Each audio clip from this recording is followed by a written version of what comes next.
Hello दोस्तों, स्वागत है हमारे चैनल पर। प्लीज हमारे चैनल को सब्सक्राइब करें, लाइक करें, कमेंट करके हमें जरूर बताएं कहानी कैसी लगी। रात के करीब 2:30 बज रहे होंगे। नाइट शिफ्ट करने के बाद मैं पैदल ऑफिस से घर की ओर लौट रहा था।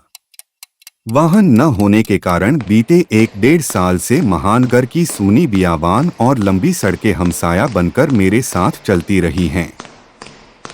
बाप रे, इतनी लंबी लंबी और भूतिया सड़कें खत्म होने का नाम ही नहीं लेती, बस चलती रहती हैं, चलती रहती हैं, रुकने का नाम ही नहीं लेती। कहीं ऐसा घनघोर अंधेरा कि पैर कहाँ पड़ रहे हैं पता ही न चले, तो कहीं खंभों की लाइट से फूटते सफेद झिलमिलाते प्रकाश में नहाती सड़कों की खूबसूरती देखते ही बनती है। रोजाना का रूटीन होने के कारण अब इन सूनी और अंधेरी सड़कों से डर नहीं लगता। इन्हीं सूने और बियावान रास्तों पर दिन भर इतना हैवी ट्रैफिक और चहल पहल रहती है कि एक कदम पैदल चलना भी दूभर हो जाए। मई की बेरहम गर्मी, माथे से चुहता पसीना और ऐसे में अचानक हल्की हल्की ठंडी चलने लगे। माथे के पसीने से टकराती ठंडी हवा कितनी शीतलता प्रदान करती है। ऐसे में कौन बेवकूफ होगा जिसका मन गुनगुनाने को नहीं करेगा। गुनगुनाते हुआ मैं आगे बढ़ ही रहा था कि अचानक आंखें एक जगह पर जाकर ठिठक गईं। सड़क किनारे एक सभ्य सी अधेड़ महिला खड़ी दिखाई दी। करीब 100 फीट की दूरी रही होगी। कंधे पर छोटा सा बैग लटका था, वहीं पैरों के पास भी एक ब्रीफकेस जमीन पर रखा दिखाई दिया। सफेद प्रिंट वाली साड़ी से जिस करीने से उसने अपना सिर ढक रखा था, उससे तो वो किसी भले घर की ही गृहिणी ही लग रही थी। लेकिन इतनी रात गए, वो भी शहर के भीतर से गुजरने वाले हाईवे पर, कुछ अजीब सा लगा।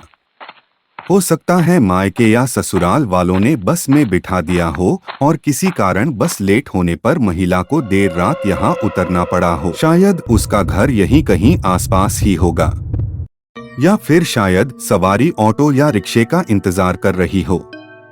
लेकिन इतनी रात गए रिक्शा कहाँ मिलेगा। शायद घर का कोई परिजन गाड़ी लेकर आ रहा होगा। शायद शायद शायद सोचते हुए मैं उसके बहुत करीब आ गया।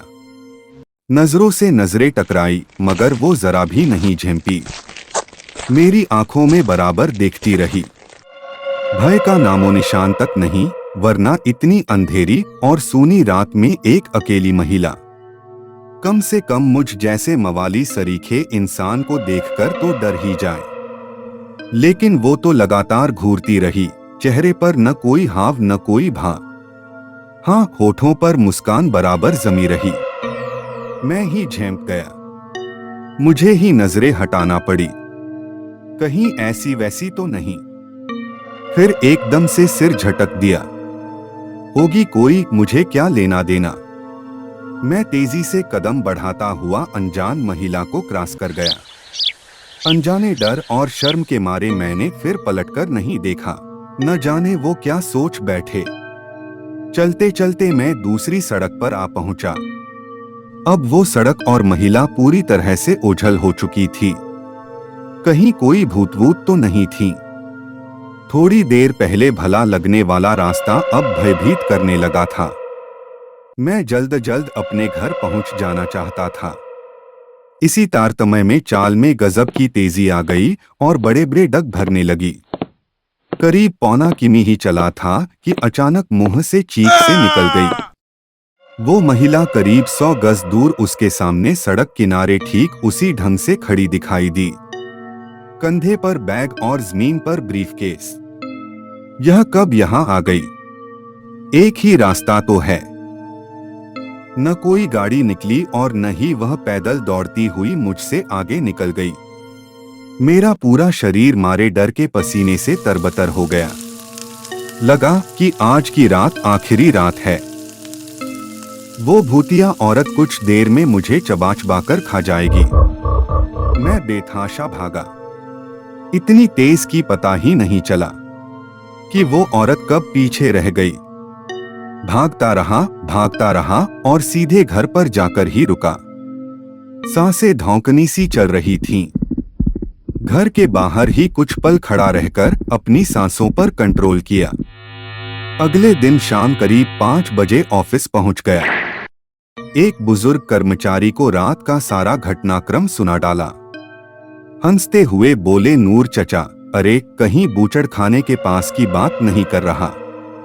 बूचड़खाना? मैं बुदबुदाया। हाँ, बूचड़खाना, स्लाटर हाउस, जहां जानवर कटते हैं। बेटा, वो सड़क बहुत खतरनाक है। बहुत हादसे होते हैं वहां। तेज रफ्तार बड़ी गाड़ियों ने बहुत सारे लोगों को कुचला है। सुना है कि कई साल बस का इंतजार कर रही एक औरत को भी एक ट्रक ने रौंद डाला था।